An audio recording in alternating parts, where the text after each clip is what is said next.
Assalamualaikum warahmatullahi wabarakatuh. Berjumpa lagi kita untuk kali ini dengan tajuk wuduk sempurna. Mulakan dengan membaca doa, belajar. Bismillahirrahmanirrahim. Allahumma aftah alaina hikmataka wa inshur alaina min khazaini rahmatika ya arhamar rahimin. Walhamdulillahi Rabbil Alamin.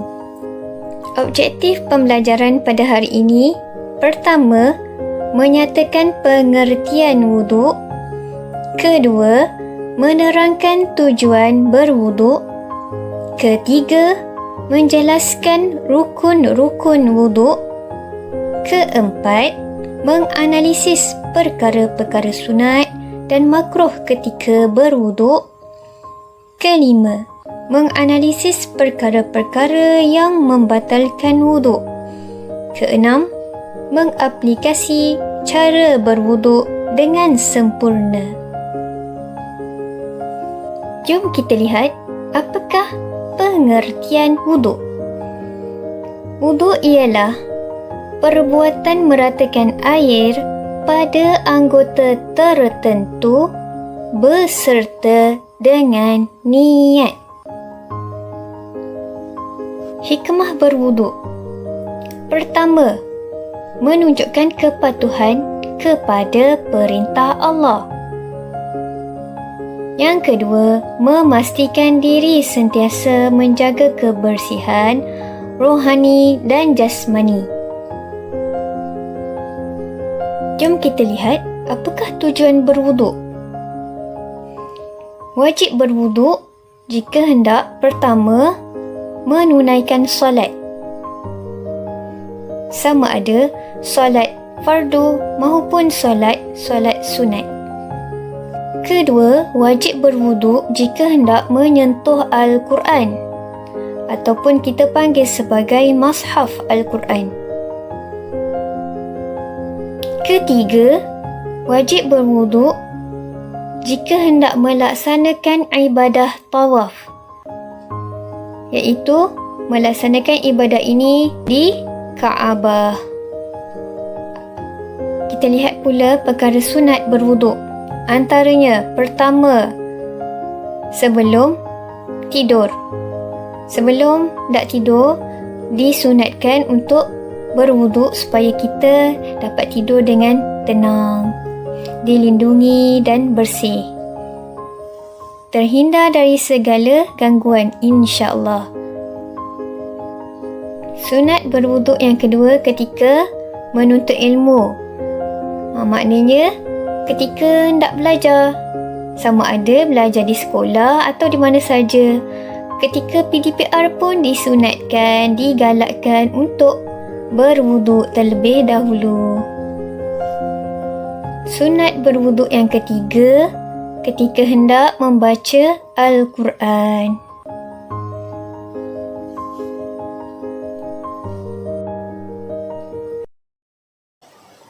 Tujuan berwuduk. Sunat berwuduk ketika hendak masuk ke dalam masjid. Sunat berwuduk yang kelima ketika hendak mengawal kemarahan. Rasa macam nak marah ataupun bergaduh dan sebagainya, amat digalakkan untuk berwuduk supaya dapat menenangkan hati. Rukun wuduk ada 6. Pertama, berniat ketika membasuh muka. Yang kedua, membasuh muka. Ketiga, membasuh tangan hingga ke siku. Keempat, menyapu sebahagian kepala. Kelima, membasuh kaki hingga ke buku lali. Keenam, tertib. Sunat-sunat wuduk. Antaranya pertama, bersugi. Yang kedua, membaca Bismillahirrahmanirrahim. Ketiga, membasuh tangan hingga ke pergelangan tangan. Keempat, berkumur. Kelima, memasukkan air ke dalam hidung. Keenam, membasuh telinga. Ketujuh, membaca doa. Mari kita lihat perkara ataupun sunat wuduk dan perkara rukun dalam wuduk. Bersugi termasuk dalam perkara sunat wuduk. Maksudnya, sebelum solat, disunatkan untuk bersugi terlebih dahulu. Sunat wuduk juga membaca Bismillahirrahmanirrahim. Sunat wuduk membasuh tangan hingga ke pergelangan tangan. Sunat wuduk berkumur-kumur. Sunat wuduk memasukkan air ke dalam hidung. Rukun wuduk. Berniat ketika membasuh muka. Niatnya Bismillahirrahmanirrahim. Nawaitu raf'al hadasil asghari lillahi ta'ala. Maksudnya, sahaja aku mengangkat hadas kecil kerana Allah Ta'ala. Rukun wuduk membasuh muka. Rukun wuduk yang seterusnya membasuh tangan hingga ke siku. Rukun wuduk menyapu sebahagian kepala. Sunat wuduk membasuh telinga. Rukun wuduk membasuh kaki hingga ke buku lali. Rukun wuduk yang terakhir, tertib, iaitu mengikut turutan. Sunat wuduk membaca doa. Doa wuduk, iaitu doa selepas mengambil wuduk.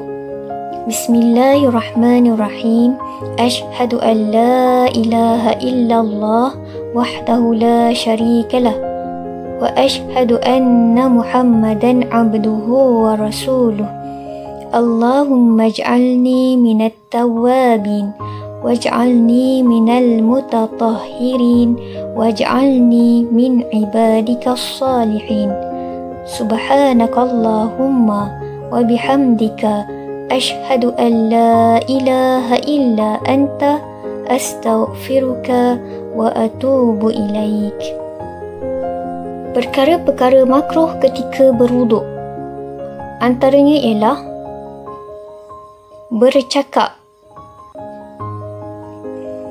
Perkara makruh ketika berwuduk yang kedua, berlebihan menggunakan air, iaitu membazirkan air. Sama ada membuka secara berterusan dan membuka dengan kuat. Perkara makruh ketika berwuduk, mendahulukan anggota kiri.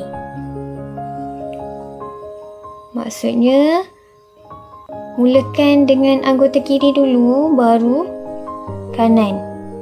Itu termasuk dalam perkara makruh. Perkara makruh ketika berwuduk juga ialah meminta orang lain membasuhkan anggota wuduk tanpa keuzuran. Maksudnya dia sihat, segar, tapi suruh orang lainnya ambilkan wuduk untuk dia. Ini adalah perkara yang makruh ketika berwuduk. Sekarang kita lihat pula perkara yang membatalkan wuduk. Apakah sebab-sebab wuduk akan terbatal? Kita lihat satu persatu.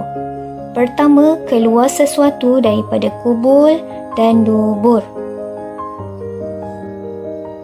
Kedua, tidur yang tidak tetap punggung. Perkara yang membatalkan wuduk yang seterusnya, hilang akal seperti mabuk ataupun pitam. Perkara yang membatalkan wuduk seterusnya ialah bersentuh kulit lelaki dan perempuan yang bukan mahram. Perkara yang membatalkan wuduk juga adalah menyentuh kubul atau dubur dengan tapak tangan. Sekian dahulu untuk kali ini. Terima kasih atas perhatian. Mohon maaf atas kesalahan. Jumpa lagi di lain pertemuan. Semoga bermanfaat. Assalamualaikum.